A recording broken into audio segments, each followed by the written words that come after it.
आदमी बर्फ से जमे हुए उत्तरी ध्रुव पर पहुंचता है। हर दिन जागने के बाद उसका पहला काम यहीं आकर बर्फ हटाना होता है। जब तक नीचे की काली मिट्टी दिखाई न दे तब तक वह रुकता नहीं। यहाँ तक कि अगर कोई छोटी सी सफेद कंकड़ भी बची हो तो वह उसे भी नहीं छोड़ता। वह ऐसा सिर्फ इसलिए करता है ताकि इस सफेदी के बीच काला रंग और ज्यादा उभर कर दिखे, क्योंकि यह एक विशाल SOS बचाव संकेत है। वह आदमी पिछले 3 सालों से उत्तरी ध्रुव में फंसा हुआ है। हर दिन वह बस 3 काम दोहराता है। दूसरा काम होता है कि जाल के पास जाकर देखना कि आज कुछ फंसा है या नहीं, क्योंकि उसके पास चारा नहीं है, इसलिए खाली हाथ लौटना आम बात है। लेकिन तभी पास वाले एक और जाल से जोरदार टकराने की आवाज आती है। वह दौड़कर वहां पहुंचता है और धीरे धीरे रस्सी खींचता है। उसमें उत्तरी ध्रुव की एक खास किस्म की सैल्मन मछली फंसी होती है। शिकार मिलने के बावजूद आदमी के चेहरे पर खुशी नहीं होती। ऐसा खाना वह लगातार 3 सालों से खा रहा है। ताकत पूरी करने के बाद पास रखा अलार्म घड़ी बज उठती है। वह सिग्नल ट्रांसमीटर उठाकर आसपास की सबसे ऊंची जगह पर चढ़ जाता है और मशीन को लगातार हिलाकर बाहरी दुनिया को संकेत भेजता है, मगर अफसोस उसे आज तक कभी कोई जवाब नहीं मिला। इस समय उत्तरी ध्रुव चरम मौसम के दौर से गुजर रहा है, इसीलिए आदमी समय का अंदाजा लगाने के लिए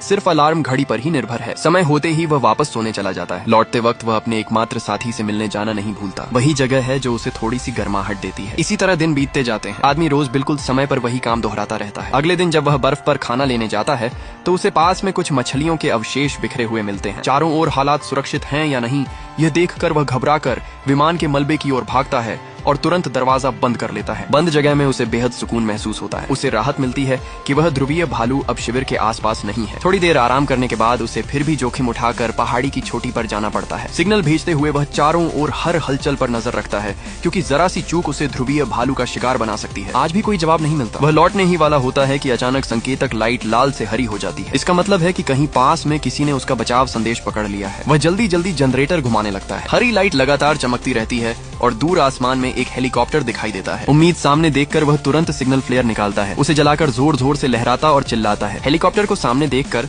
उसे पूरा यकीन हो जाता है कि वह आखिरकार बच गया है। लेकिन जैसे ही हेलीकॉप्टर उतरने वाला होता है, तेज आंधी अचानक आ जाती है। आदमी हक्का बक्का खड़ा रह जाता है। उसकी आंखों में मायूसी के आंसू भर आते हैं और उसका दिल फिर से टूट जाता है। वह खुद को संभालता है और तेजी से हेलीकॉप्टर की ओर दौड़ता है। जब वह पायलट को बाहर निकालता है तब तक उसकी सांसें थम चुकी होती हैं। गनीमत यह होती है कि सह पायलट सीट पर बैठी महिला जिंदा रहती है, लेकिन उसके पेट पर एक लंबा गहरा जख्म होता है। हालांकि यह जानलेवा नहीं होता, पर समय पर इलाज न मिले तो संक्रमण से उसकी मौत भी हो सकती है। आदमी तुरंत हेलीकॉप्टर में दवाइयां ढूंढने लगता है। किस्मत से उसे एक फर्स्ट एड बॉक्स मिल जाता है। हालांकि उसमें मौजूद सामान सिर्फ अस्थायी सिलाई के लिए ही काफी होता है। पूरी तरह इलाज के लिए अस्पताल जाना जरूरी है, लेकिन यह तो वीरान उत्तरी ध्रुव है और यहाँ अस्पताल होना नामुमकिन है। महिला लगातार बेहोशी में रहती है। उसकी धड़कन महसूस करके आदमी थोड़ी राहत की सांस लेता है। फिर वह हेलीकॉप्टर में और सामान ढूंढने लगता है। उसे बर्फ तोड़ने का एक औजार मिलता है जो इस हालात में किसी वरदान से कम नहीं। साथ ही एक विस्तृत उत्तरी ध्रुव का नक्शा भी मिलता है। सबसे ज्यादा खुशी उसे तब होती है जब उसे इंस्टेंट नूडल्स का एक डिब्बा मिलता है। ये पिछले 1 साल में खाया गया उसका सबसे